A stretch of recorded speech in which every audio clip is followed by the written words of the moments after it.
সবাইকে আরও একবার স্বাগতম জানাচ্ছি Adobe Illustrator basic to advance tutorial সিরিজের 20তম পর্বে। আজকের পর্বে আমরা ইলাস্ট্রেটর যে শেপার টুল রয়েছে সেটি সম্পর্কে জানবো। সেই টুলটি আমরা কীভাবে ব্যবহার করব এবং সেই টুলটি ব্যবহার করে বিভিন্ন ধরনের শেপ আমরা কীভাবে তৈরি করব সেই বিষয়টা আজকে দেখব।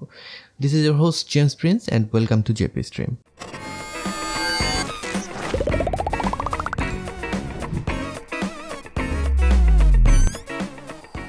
তো আমরা অ্যাডোবি ইলাস্ট্রেটর ওপেন করে নিই। আমি অলরেডি ওপেন করে একটি নতুন ডকুমেন্ট নিয়ে নিয়েছি। তো আমরা যদি শিফট এন প্রেস করি তাহলে কিন্তু আমাদের যে শেপার টুল রয়েছে সেটি সিলেক্ট হয়ে যাবে, অথবা আমরা অন্য কোনো টুল সিলেক্ট করা অবস্থায় আমরা যদি আমাদের যে বাম পাশে এই টুল গ্রুপ রয়েছে সেখানে আসি, সেখান থেকে যদি আমরা এই টুলটি সিলেক্ট করি তাহলে কিন্তু শেপার টুল আসবে। তবে এই টুলের ভিতরে কিন্তু আরও বেশ কিছু টুল রয়েছে। যদি অন্য কোনো টুল সিলেক্ট করা থেকে থাকে, পূর্বে আপনি ইউজ করেছেন সেরকম থেকে থাকে, তাহলে কিন্তু আপনি সেই টুলটি খুঁজে পাবেন না। সেক্ষেত্রে আপনার যেটি করতে হবে, আপনাকে এই টুলের এখানে এসে এটিকে ক্লিক করে ধরে রাখতে হবে। তারপরে আপনার উপর থেকে যে শেপার টুল রয়েছে সেটিকে আপনার সিলেক্ট করতে হবে, তাহলে কিন্তু আপনার সিলেক্ট হয়ে গেল। তো শেপার টুল দিয়ে আমরা মূলত কী করব?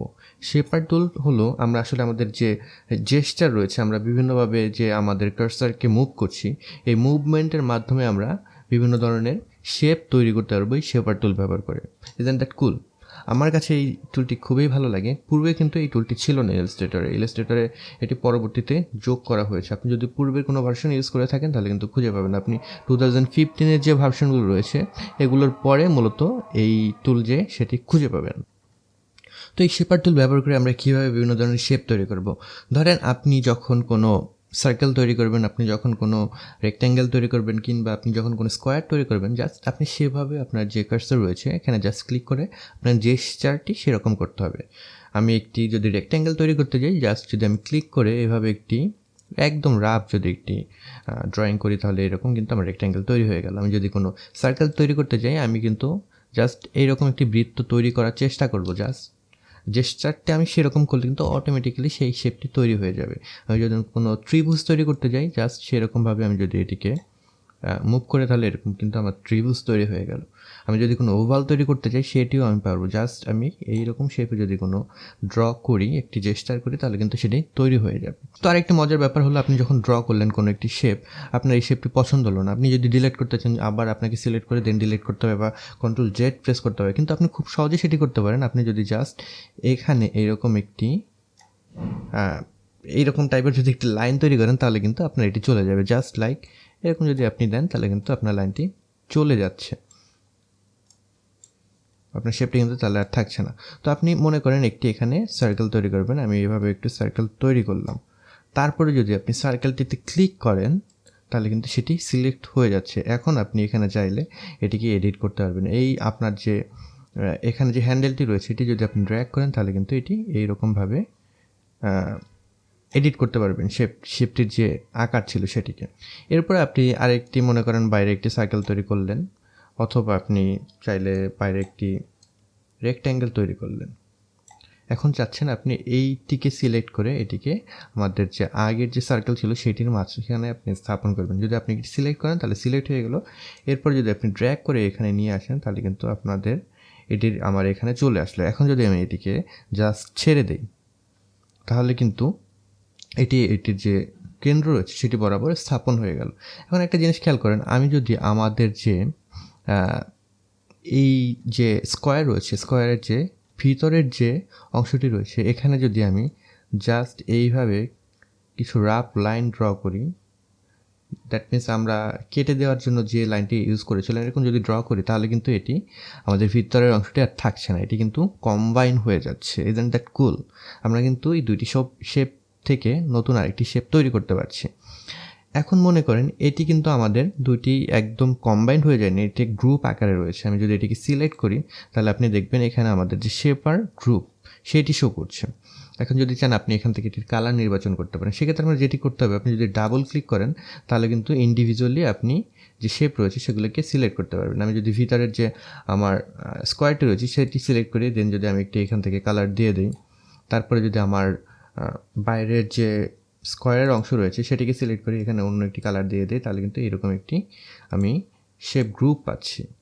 এরপরে যদি আমি চাই এখান থেকে কিন্তু আমি আরও এডিট করতে পারবো। ধরেন আপনি যদি চান এখান থেকে এই অংশটি বাদ দেবেন, জাস্ট একটি সার্কেল যদি আপনি ড্র করেন, শেপার টুলটি আমি সিলেক্ট করলাম, জাস্ট একটি সার্কেল ড্র করলাম, তারপর এটিকে যদি ক্লিক করে সিলেক্ট হয়ে গেল, দেন এটিকে যদি আমি মুভ করে আমার এই অংশে নিয়ে আসি, যে জিনিসটা হবে সেটি হলো আমি যদি এবারে আমার যে এই অংশ রয়েছে এই অংশের বাইরের অংশে এইভাবে লাইন ড্র করি, তাহলে কিন্তু আমার যে ভিতরের অংশ সেই অংশ কিন্তু থেকে যাচ্ছে আর বাইরের অংশটি বাদ হয়ে যাচ্ছে।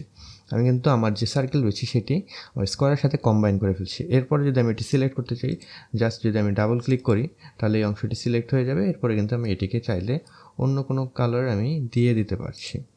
এইভাবে কিন্তু আমি শেপার টুল ব্যবহার করে বিভিন্ন মডিফাইড শেপ আমি খুব সহজেই তৈরি করতে পারবো এবং সেটিকে আমি বিভিন্ন যে এটির প্রপার্টি সেটিকে চেঞ্জ করতে পারবো, কালার চেঞ্জ করতে পারবো, বা সেই শেপটির যে লুক সেটিকে আমি চেঞ্জ করতে পারবো।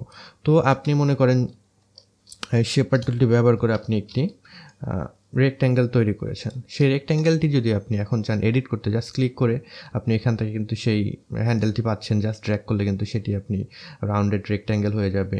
আরও বেশি যদি আপনি ড্র্যাগ করেন তাহলে কিন্তু আরও একদম একটি ওভালের মতন তৈরি হয়ে যাবে। সেভাবে কিন্তু কুইকলি আপনি এডিটও করতে পারবেন। তো এই জিনিসটা বেশি কার্যকর হবে যাদের কাছে আসলে গ্রাফিক ট্যাবলেট রয়েছে, তারা যদি এই টুলটিকে ব্যবহার করেন তাহলে কিন্তু খুব সহজে আপনি আপনার যে কাঙ্ক্ষিত শেপ সেটিকে তৈরি করতে পারবেন আপনি ফ্রিলি জেস্টার ব্যবহার করে। মাউসে কিন্তু এই জিনিসটি একটু টাফ, কারণ মাউসে আপনার সেই জেস্টারগুলো পারফেক্ট করা যায় না খুব সহজে। তো এখন দেখেন এটিকে যদি আমি সিলেক্ট করে রাখি, উপরে যে পার্টটি রয়েছে এখানে কিন্তু বিভিন্ন প্রপার্টিস শো করছে।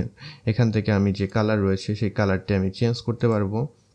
আমি চাইলে আমাদের যে স্ট্রোক রয়েছে সেই স্ট্রোকটিকেও আমি চেঞ্জ করতে পারবো, সেই স্ট্রোকটির অন্য কোনো কালার দিতে পারবো। তারপরে স্ট্রোকের যে আমার উইথ রয়েছে সেটিকে আমি এখান থেকে কন্ট্রোল করতে পারবো। তারপরে রয়েছে আমি স্ট্রোকের যে লাইন রয়েছে সেটিকে কীরকম চাই সেটিকে আমি এখান থেকে কন্ট্রোল করতে পারবো। তারপরে রয়েছে ব্রাশ প্রোফাইল। আসলে এখান থেকে আমি যদি বিভিন্ন ধরনের ব্রাশ রয়েছে সেগুলো সিলেক্ট করলে আমাদের যে স্ট্রোক রয়েছে সেটি আসলে চেঞ্জ হয়ে যাবে, সেই রকম টাইপের হয়ে যাবে। এরপরে যে জিনিসটা রয়েছে সেটা হলো অপাসিটি। আমি অপাসিটি কমাতে বাড়াতে পারবো। স্টাইল থেকে আমি স্টাইল চুজ করতে পারবো। আমাদের নর্মাল যে শেপ রয়েছে সেগুলোর মতোই এখানে সেই প্রপার্টিসগুলো রয়েছে। আমার শেপের হাইট রয়েছে, উইথ রয়েছে। তারপরে এখান থেকে আমি যদি ডান পাশে চলে আসি এই প্রপার্টিসগুলো কিন্তু শো করছে। এখান থেকেও আমি কিন্তু এই জিনিসগুলোকে চুজ করতে পারবো। তো আপনারা যদি আপনাদের কাজের গতিকে একটু বাড়িয়ে নিতে চান তাহলে কিন্তু শেপার টুলটি আপনারা ব্যবহার করতে পারেন। তো এই ছিল আজকের ছোটো টিউটোরিয়াল। আশা করি আপনাদের ভালো লেগেছে। যদি ভালো লেগে থাকে তাহলে অবশ্যই লাইক করবেন, কমেন্ট বক্সে আপনাদের মতামত জানাবেন। আর এই চ্যানেলে যদি আপনি নতুন হয়ে থাকেন দেন অবশ্যই সাবস্ক্রাইব করে রাখবেন। সবাই খুব ভালো থাকবেন, সুস্থ থাকবেন। পরবর্তী টিউটোরিয়ালে নতুন কোনো বিষয় নিয়ে আবার দেখা হচ্ছে। সে পর্যন্ত গুড বাই।